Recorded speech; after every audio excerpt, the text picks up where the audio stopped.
નમસ્કાર મિત્રો, સ્વાગત છે તમારું અમારી આ યુટ્યુબ ચેનલમાં। મિત્રો, દર વર્ષે વૈશાખ માસની કૃષ્ણ પક્ષની એકાદશીની તિથિએ મોહિની એકાદશીનું વ્રત રાખવામાં આવે છે। આ દિવસે ભગવાન વિષ્ણુની વિધિ વિધાન સાથે પૂજા આરાધના કરવામાં આવે છે અને આ એકાદશી ખૂબ જ મહત્ત્વપૂર્ણ હોય છે। એકાદશીના રોજ માન્યતા છે કે આ દિવસે વ્રત રાખવાથી ભગવાન શ્રી હરિની વિશેષ કૃપા પ્રાપ્ત થાય છે અને સાથે જ દરેક પ્રકારના પાપોમાંથી પણ મુક્તિ મળે છે, સાથે જ મૃત્યુ પછી પણ મોક્ષની પ્રાપ્તિ થાય છે। તો ચાલો મિત્રો જાણીએ મોહિની એકાદશીનો શુભ મુહૂર્ત, પારણા, સમય અને તેના મહત્ત્વ વિશે। અને સાથે જ આ વિડીયોમાં અમે તમને એક એવી વસ્તુ પણ બતાવીશું જેને જો તમે આ મોહિની એકાદશીના દિવસે ખાઈ લો છો તો ભગવાન શ્રી હરિ વિષ્ણુ અને માતા લક્ષ્મીના વિશેષ આશીર્વાદ તમને પ્રાપ્ત થશે। તમારા જીવનમાંથી તમામ પ્રકારના કષ્ટો દૂર થશે અને નિરંતર તમારા જીવનમાં ધનનું આગમન પણ થતું રહેશે। મિત્રો, હિન્દુ કેલેન્ડર મુજબ વૈશાખ મહિનાના કૃષ્ણ પક્ષની 11મી એકાદશી તિથિ 19 મે 2024ના રોજ સવારે 8:23 શરૂ થશે, જે બીજા દિવસે 20 મે 2024ના રોજ સવારે 10:41 સમાપ્ત થશે। આવી સ્થિતિમાં તમારે 19 મે રવિવારના રોજ મોહિની એકાદશીનું વ્રત રાખવાનું રહેશે। મોહિની એકાદશીના દિવસે એટલે કે 19 મેના સવારે 6 વાગ્યાથી 9 વાગ્યા સુધી પૂજા આરાધના થશે અને આ એકાદશીના પારણા 20 મે રવિવારના રોજ કરવા। આ દિવસે તમે સવારે 6:30 લઈને 8:50 વચ્ચે એકાદશીની સમાપ્તિ એટલે કે પારણા કરી શકો છો। મિત્રો, આપણા શાસ્ત્રમાં મોહિની એકાદશીનું મહત્ત્વ દર્શાવતા કહેવામાં આવ્યું છે કે મોહિની એકાદશી પુણ્ય કાર્યો માટે શ્રેષ્ઠ માનવામાં આવે છે। આ ભગવાન વિષ્ણુની સૌથી પ્રિય એકાદશીમાંથી એક માનવામાં આવે છે। પદ્મપુરાણ અનુસાર જે વ્યક્તિ સાચા મનથી મોહિની એકાદશીનું વ્રત કરે છે તેને વૈકુંઠની પ્રાપ્તિ થાય છે। તેનાથી દરેક પ્રકારના પાપો અને સમસ્યાઓથી મુક્તિ મળે છે અને તેનાથી વાજપેયી યજ્ઞ સમાન પરિણામ પણ મળે છે। અને મિત્રો, ખાસ કરીને આ દિવસે જો તમે કોઈપણ પ્રકારના ઉપાયો કરો છો તો તમારા જીવનની અંદર કોઈપણ પ્રકારની સમસ્યા અને પરેશાનીઓ નથી રહેતી।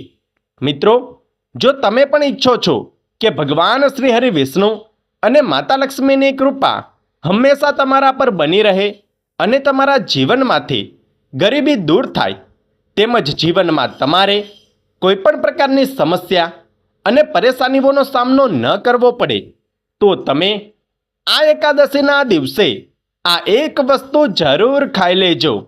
આનાથી તમારા જીવનમાંથી ધન સંબંધિત તમામ પ્રકારની સમસ્યાઓ તો દૂર થશે જ, સાથે જ તમને ખૂબ જ વધારે માતા લક્ષ્મી અને ભગવાન શ્રી હરિ વિષ્ણુના આશીર્વાદ પણ પ્રાપ્ત થશે।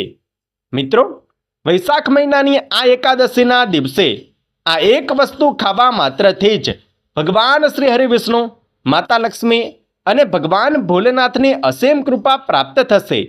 જીવનમાં આખું વર્ષ આવતા રહેશે પૈસા જ પૈસા અને તમારા ઘરમાં પણ સુખ સમૃદ્ધિ તેમજ ધન સંપત્તિનું આગમન થશે। મિત્રો, શાસ્ત્રોમાં બતાવવામાં આવ્યું છે કે એકાદશીના પાવન પર્વ પર જે કોઈ શુભ અને મંગળ કાર્ય કરવામાં આવે તેનું ખૂબ જ વધારે પુણ્યફળ પ્રાપ્ત થાય છે અને આ પુણ્યફળ ક્યારેય પણ નષ્ટ નથી જતું, જન્મો જન્મ સુધી તમને આનું પુણ્ય મળતું રહે છે। એટલા માટે જ એકાદશીના દિવસે આ એક વસ્તુ ખાવાથી તમને ઘણું બધું પુણ્ય તો પ્રાપ્ત થશે જ, પરંતુ સાથે જ તમારા જીવનમાં પણ નિરંતર ધનનું આગમન થતું રહેશે અને તમારા જીવનમાંથી પૈસાની તંગી હંમેશા માટે દૂર થઈ જશે। અને આ એક વસ્તુ ખાવાથી માતા લક્ષ્મીજીનો તમારા ઘરમાં સ્થિર વાસ થઈ જાય છે, જેના કારણે ઘરમાં પણ સુખ સમૃદ્ધિ અને શાંતિનું વાતાવરણ બનેલું રહે છે. મિત્રો, એકાદશીના દિવસે ભગવાન વિષ્ણુ, માતા લક્ષ્મી અને ભગવાન ભોલેનાથની પૂજા આરાધના કરવાથી આપણે કોઈપણ મનોકામના અવશ્ય પૂર્ણ થાય છે. આ દિવસે ભગવાન વિષ્ણુ અને માતા લક્ષ્મીનું એક સાથે પૂજન કરવું જોઈએ. આવું કરવાથી ઘરમાં સુખ સમૃદ્ધિ અને શાંતિનો વાસ થાય છે. પૂજન કરવા માટે સૌથી પહેલાં લાલ કે પીળા રંગના વસ્ત્ર ધારણ કરો. ત્યાર પછી તમે સૌથી પહેલાં ભગવાન શ્રી ગણેશને પ્રણામ કરો, ભગવાન વિષ્ણુ અને ભોલેનાથને પ્રણામ કરો. ત્યાર પછી ભગવાન શ્રી હરિ વિષ્ણુની આગળ એક શુદ્ધ ઘીનો દીવો પ્રગટાવો. સાથે જ એક સુગંધિત અગરબત્તી પણ જરૂર પ્રગટાવો. પછી તમે ભગવાન શ્રી હરિ વિષ્ણુ અને માતા લક્ષ્મીની આરતી કરો. મિત્રો, હવે તમે ભગવાન શ્રી હરિ વિષ્ણુને ખીરનો ભોગ લગાવો. મિત્રો, તમે જે ખીરનો ભોગ લગાવો છો એ ખીરમાં તમે કાળા તલ અને તુલસી પત્ર એટલે કે તુલસીનું પાન અવશ્ય રાખો. કેમ કે તુલસી દલ વગર ભગવાન વિષ્ણુ ભોગનો સ્વીકાર નથી કરતા. ભોગ લગાવ્યા પછી તમે ભગવાન શ્રી હરિ વિષ્ણુ અને માતા લક્ષ્મીને પ્રણામ કરો.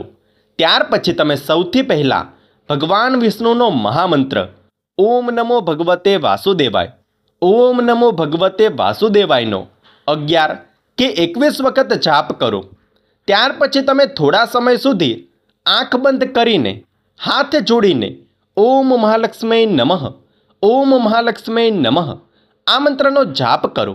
જાપ કર્યા પછી તમે ભગવાન શ્રી હરિ વિષ્ણુ અને માતા લક્ષ્મીને પ્રણામ કરીને તમારા કષ્ટો દૂર કરવાની પ્રાર્થના કરો. મિત્રો, એકાદશીના દિવસે ભગવાન શ્રી હરિ વિષ્ણુ અને માતા લક્ષ્મીની સાથે સાથે ધનના દેવતા કુબેર દેવજીનું પણ પૂજન કરવું જોઈએ.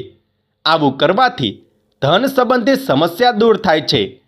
કુબેર દેવનું પૂજન કરવા માટે તમે ઓમ કુબેરાય નમઃ, ઓમ કુબેરાય નમઃ આ મંત્રનો જાપ કરો.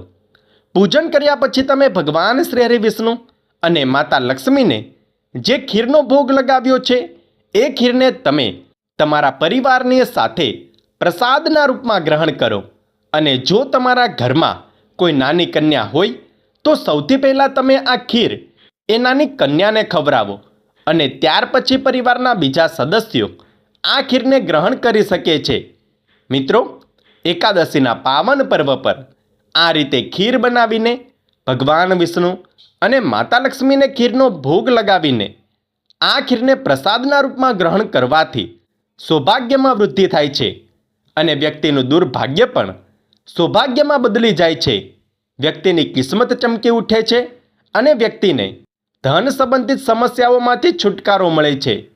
ભગવાન વિષ્ણુ અને માતા લક્ષ્મીની કૃપાથી તમામ પ્રકારના કષ્ટો પણ દૂર થાય છે. મિત્રો, એકાદશીના પાવન પર્વ પર આ રીતે ખીરનો ભોગ લગાવીને તેને ગ્રહણ કરવા માત્રથી જ સુખ સમૃદ્ધિ અને ધન સંપત્તિનું આગમન થશે. તેમજ તમારા જીવનમાં પણ આવતા રહેશે પૈસા જ પૈસા. તેમજ તમારી કોઈપણ સમસ્યાઓ ભગવાન વિષ્ણુ અને મા લક્ષ્મીની કૃપાથી દૂર થશે. મિત્રો, આ ખીર સૌભાગ્ય વૃદ્ધિકારક છે, એટલે કે સૌભાગ્યમાં વૃદ્ધિ કરે છે. આ ખીરનું સેવન કરવાથી ભગવાન શ્રી હરિ વિષ્ણુ, માતા લક્ષ્મી અને તમારા પિતૃદેવની પણ કૃપા હંમેશા તમારા પર બનેલી રહે છે. ઘરમાં માતા લક્ષ્મીનો સ્થિર વાસ રહે છે. તો મિત્રો, જો તમને આ વિડીયો પસંદ આવ્યો હોય તો વિડીયોને લાઈક કરો, શેર કરો, કમેન્ટમાં જય શ્રી હરિ વિષ્ણુ અવશ્ય લખો. અને જો તમે અમારી ચેનલ પર નવા છો તો ચેનલને સબસ્ક્રાઈબ કરવાનું ના ભૂલતા. ધન્યવાદ.